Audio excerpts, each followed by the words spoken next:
ముఖ్యంగా డాక్టర్ సురేందర్ గారు ఎక్కడ ఉన్నారుగా? అనంతపురం జగన్,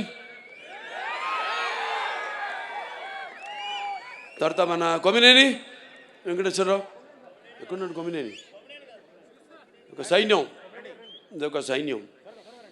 నేను 100 పనులు 100 మందికి అప్పచెప్పను. 100 పనులు 2-3 అప్పచెప్పి వాళ్ళని హింసించి వాళ్ళ వెంటబడి ఇవి అప్పచెప్పినది కూడా నాది మా నాన్నగారు స్కూలు. సో అమ్మాయికి అర్థమైంది బాగా. చాలా సంతోషం. ప్రెస్ వాళ్ళు అందరూ కూడా ఇక్కడికి ఈ కార్యక్రమాన్ని వారధిగా ప్రేక్షకులందరూ కూడా అందించిన ప్రింట్ మీడియా అయితేనేమి, లేకపోతే ఎలక్ట్రానిక్ మీడియా అయితేనేమి అందరూ కూడా నా కృతజ్ఞతలు తెలుసుకుంటూ మరొకసారి చెప్పాను ఇందాక, మన ముహూర్తం ముందే ఈ సినిమాలో ఇదేం చెప్పనా, అదే ఒకటే.